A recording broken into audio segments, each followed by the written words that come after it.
título, tá? A minha pregação, falei errado. Ela não tem um título, mas é Jeremias 29, ok? Então, antes, claro, eu vou fazer uma outra oração aqui, tá? Antes de começar.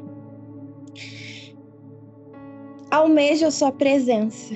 Sua presença tem sido o meu querer constante nos meus dias. Graças a você, Senhor, eu tenho respirado ar puro com mais leveza. Graças a você, eu tenho uma vida para viver. Então, obrigada pelo seu sopro de vida. Eu honro sua misericórdia, entregando a minha vida a ti como um sacrifício vivo. Tu tens sido o meu querer diário. Saiba que tu és amado, Senhor. Tua presença é, sem dúvidas, o meu maior querer. Não posso nem pensar em viver longe, Senhor, da tua presença. Eu me disponho, eu me abro, me coloco disponível como o seu canal, o seu instrumento, o seu vaso nesta noite. Eu te amo. Que o teu nome seja glorificado através da minha pequena vida. Amém. Então eu vou começar aqui. Jeremias 29, versículo 11. Porque eu bem sei os pensamentos que tenho a vosso respeito, diz o Senhor. Pensamentos de paz e não de mal, para vos dar o fim que esperais. Então, ao contrário do que muitos dizem, este não é um versículo sobre riqueza e prosperidade. Não é como normalmente muitas pessoas pregam aí. Esse versículo ele não está voltado sobre a riqueza. Ele não está relacionado à riqueza. O contexto é, na verdade, sobre o tempo em que Jeremias, o profeta, ministrou antes e durante o exílio na Babilônia. Então foi quando o reino do sul de Judá sofreu a maldição da aliança, da expulsão da terra prometida por sua infidelidade, né? A infidelidade deles ao Senhor. Então Jeremias, ele advertiu aos judeus que a punição estava chegando, né? Então Jeremias falou para que eles se arrependessem da sua idolatria e de toda a sua maldade. Mas infelizmente o povo não se arrependeu. Então Jeremias, ele profetizou que aquele povo iria para o exílio. Só que, no entanto, mesmo em meio à punição pela desobediência do povo, a esperança, ela aparece como um pequeno feixe de luz em um quartinho escuro, né? O exílio, ele duraria bastante tempo, mas não duraria para sempre. Então, essa era a esperança do povo. Essa era a luz no fim do túnel, né? Porque Deus, ele traria seu povo de volta à terra. Embora o povo estivesse no exílio, Deus ainda assim prometeu abençoar seu povo durante todo esse tempo. Então, o que Deus fez? Ele incentivou o povo a construir casas, ele incentivou o povo a se casar, ele incentivou o povo a dar os seus filhos em casamento, a plantar vinhas e buscar o bem-estar entre eles. Então, Deus, ainda que eles estivessem no exílio, Deus incentivou o povo, né? Deus continuou abençoando o povo. Então, a realidade é que, apesar dos nossos erros e falhas, Deus nos enxerga como nós realmente somos. Na verdade, Deus nos enxerga como mais ninguém nos enxerga. Como mais ninguém pode sequer pensar em nos ver. Então, Ele vê o que nós temos de bom, né? Em meio a tanta escuridão, Deus traz à tona a luz dentro de nós. Inclusive, tem uma oração de Davi que fala especificamente sobre isso, sobre Deus retirar, não retirar, mas livrar das trevas dele. A realidade é que nós temos trevas, né? Nós somos pecadores, nós somos falhos, né? Só que Deus, como eu falei, ele traz à tona a luz dentro de cada um de nós. Então, muitas vezes, nós duvidamos da nossa própria capacidade de sermos pessoas realmente boas, de sermos filhos de Deus. Só que ele realça o que há de melhor dentro de nós. Muitas vezes nós pensamos que não somos capazes Nós pensamos que nós não somos dignos das bênçãos dele, nós não somos dignos das promessas dele, nós não somos dignos de ser filhos dele. Então, esses pensamentos muitas vezes permeiam a nossa mente, justamente porque nós somos cheias de trevas. Só que, como eu disse, né, Deus sabe os pensamentos que tem ao nosso respeito. Pensamento de paz, não de mal. Aí o versículo 12 fala: então me invocareis e ireis, e orareis a mim, e eu vos ouvirei. Deus é tão bom que mesmo em meio às nossas iniquidades, Ele curva os ouvidos dele para as nossas orações. Então, mesmo que a gente não mereça, Ele estende a mão de socorro em nossa direção. Deus nos supre mesmo em meio à tempestade. Deus é o nosso consolo, mesmo em meio à dor das dificuldades externas ou internas. Só que essas dificuldades nós precisamos passar. Então nós estamos em meio a dificuldades, em meio a tempestades. Só que Deus, Ele é o nosso socorro. Deus, Ele nos alcança, Ele nos conforta. Ele torna, mesmo em meio ao caos do que pode estar acontecendo na nossa vida, Deus é a nossa paz. Deus traz paz. Então a presença dele é isso, gente. Você pode tomar a decisão mais complicada da sua vida. Muitas vezes parece até caótica, só que em meio ao caos aquilo parece tão certo, simplesmente porque Deus te direcionou e Ele te traz paz, uma paz que você nunca pensaria que poderia sentir. Na verdade, muitas vezes nós sentimos medo, né, das situações que nos confrontam, mas Deus nos assegura essa paz, que é a presença dele. É a presença dele. Quando nossos caminhos estão de acordo com as vontades dele. Então ele nos supre. Então Deus é bom, justamente por não passar a mão na nossa cabeça. Porque nós precisamos aprender com as divergências, com as dificuldades.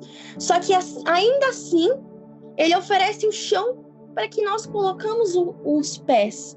É como aquela situação de Pedro que todo mundo conhece, de Pedro andando pelas águas, sabe?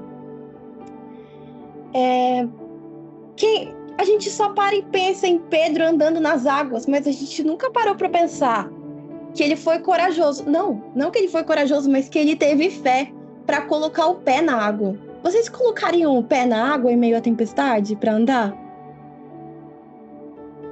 É muito, né? Você observa a fé de Pedro e como Deus sustentou o caminhar dele, né? Então, ele é a terra firme que os nossos pés estão plantados. Deus é isso pra gente. Ele é a bondade que nos supre em meio às dificuldades. A realidade é que, com uma oração feita de coração, uma oração feita em verdade, nós agradamos aos ouvidos do Pai. Então, com a nossa rendição a Ele, Ele supre tudo aquilo que nós abrimos mão na nossa vida. Com a nossa confiança, Ele assume a responsabilidade por tudo aquilo que nós abrimos mão ou perdemos ao longo do caminho. Então, muitas vezes nós precisamos passar, como eu falei, por dificuldades, nós precisamos abrir mão de certas coisas, ou nós perdemos coisas no meio do caminho e nós não entendemos por quê. Então, você pode ter a plena certeza que no momento que você decidir tomar esse impulso na sua vida, esse passo de fé, de dizer: Deus, eu vou confiar em você, eu vou confiar no teu discernimento, porque o coração do homem é enganoso, mas eu vou confiar em ti. Você pode ter a plena certeza que tudo aquilo que você perdeu, que tudo aquilo que ele abriu mão, ele vai se responsabilizar por cada uma daquelas coisas. É só você observar Jó. Gente, todo mundo sabe que a história de Jó é uma história complicadíssima, né? Você observa o quanto Jó perdeu e o quanto Jó sofreu. o quanto ele teve que passar, quantas dificuldades Jó não passou na vida dele. Tudo aquilo que ele perdeu, ele viu passar diante dos olhos dele. E ainda assim, ele manteve a confiança em Deus. E ainda assim, Deus assumiu a responsabilidade por tudo aquilo e ainda o abençoou 2 vezes mais.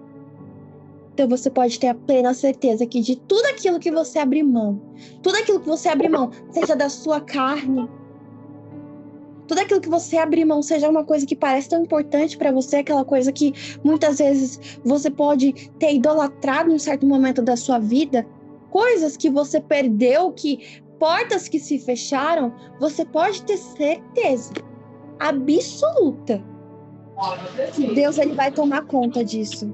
Ele vai tomar responsabilidade por isso. Então é assim. Deus prova a todo momento que Ele está nos ouvindo. Ele está ouvindo a nossa oração. Muitas vezes não parece por conta das nossas dificuldades. Parece que ninguém está nos ouvindo. Parece que Ele não está nos ouvindo. Então, mas Deus prova a todo momento que Ele está ouvindo. Seja com uma palavra reconfortante de alguém, o conforto de um amigo próximo, ou até mesmo o fato de você ter sido convidado para estar aqui hoje. Tudo isso é providência de Deus. Parecem coisas tão pequenas, mas na verdade é só o zelo dele contigo, é só o cuidado dele contigo. E uma coisa que eu quero contar do que aconteceu comigo hoje, é um pequeno testemunho do que aconteceu comigo. Eu tive que fazer uma prova oral de direito civil, que a professora decidiu fazer essa prova. E a prova é uma matéria muito extensa do direito civil, né? Sobre inventário e partilha, sobre sucessões. Então é muito extenso, é uma matéria muito grande. Então a professora poderia perguntar qualquer coisa, inclusive um pouco de direito de família. Eu sei que vocês não entendem nada disso, mas a matéria é realmente extensa. E eu tava questionando para Deus esses tempos, falando: Deus, o Senhor parece que não está me escutando, sabe? A impressão é essa, parece que eu tô sozinha às vezes. E aí eu tava estudando, e aí eu tava olhando para as questões, e aí eu falei: Deus, eu fiz uma pequena oração enquanto eu estudava. E eu falei: Deus, que caia essa pergunta para mim, porque eu vou saber responder muito bem. Eu comecei a orar e pedir para ele fazer com que caia aquela pergunta para mim. Parece contraditório, né? Mas enfim, eu fui hoje para a faculdade, 7h30 da manhã, eu estava lá. A minha professora já estava lá, mas aí eu entrei, ela me olhou, olhou para minha amiga, para o pessoal, e aí ela fez. Cada um sentou na cadeirinha e eu tava tendo uma crise de ansiedade. E aí eu tava fazendo técnicas de respiração. Meu Deus, pode cair qualquer coisa. Qualquer coisa de sucessões pode cair aqui. Aí chegou a minha vez, eu sentei de frente para ela e ela tinha um saquinho. E esse saquinho tava cheio de números do bingo. Então tinha muitas perguntas. E aí ela pediu para eu colocar a mão naquele saquinho e retirar um número. Eu retirei o número, às cegas, caiu o número 27. E, gente, eu não vou falar ironicamente, mas a realidade é que caiu exatamente a pergunta que eu pedi para Deus, que foi sobre herança jacente e herança vacante. E eu tinha ela na ponta da língua. Eu falei: meu Deus, é exatamente a pergunta que eu pedi para Deus. Eu pedi ontem, e aí eu tava passando a madrugada falando para Deus: Deus, o Senhor não tá me escutando, não tá escutando a minha oração. Ele me deu realmente um sinal de que ele estava escutando a minha oração. Esse foi o zelo dele comigo, esse foi o cuidado dele comigo. Eu respondi aquela pergunta com coisas do Código Civil que nem a professora lembrava tão bem, que eu sabia. Então, como fala? A forma como eu soube responder tão bem, até ela se impressionou, porque eu sabia até o parágrafo único, completo do artigo. Então, a professora precisou olhar E ela se impressionou com aquilo, gente. E realmente é coisa de Deus, é Deus provando, né? A todo momento que está ouvindo a nossa oração, se ela for feita de coração, se ela for feita em verdade. E como eu tenho dito e repetido aqui nessa reunião, gente, só basta vocês falarem com o coração. Vocês podem questionar Deus, bem como Davi fez. Claro que você não tem que desrespeitar a autoridade dele. Mas Deus, o Senhor não está me ouvindo, converse com Ele, porque Deus, Ele vai se alegrar da sua verdade, Ele vai se alegrar do seu coração. Em momento algum, Davi não teve fé em Deus, mas Davi tinha um relacionamento com Deus. Então Davi questionou ao Pai, e foi isso que eu fiz. E Deus me deu um sinal, Ele me deu, na verdade, demonstração do zelo dele comigo. Saiba que o contexto dessa palavra não está na riqueza e na prosperidade, como eu disse, mas ela está na linda promessa de Deus para você hoje. Então Deus diz assim para você: eu sei que os seus pensamentos, eu sei os pensamentos que tenho a vosso respeito. São pensamentos de paz.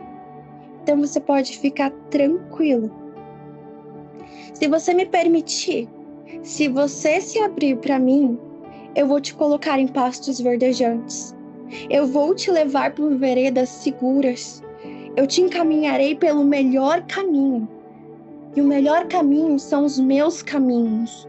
O meu caminho de amor, o meu caminho de segurança, o meu caminho de paz, o meu caminho de harmonia, o conforto dos meus braços.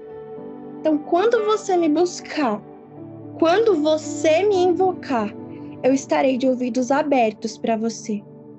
Eu estou aqui, te esperando para um encontro. Só basta você dar esse passo de fé. Então você pode confiar no Senhor.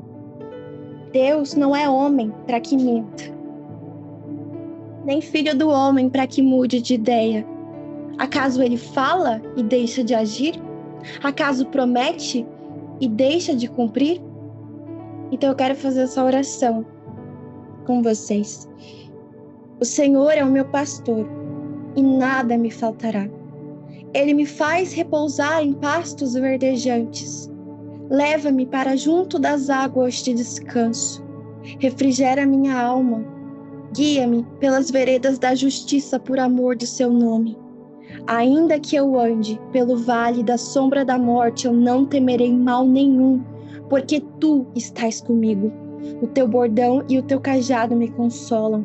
Prepara-me uma mesa na presença dos meus adversários. Unge minha cabeça com óleo e meu cálice transborda.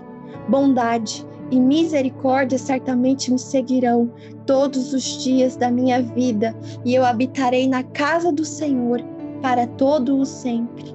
Amém.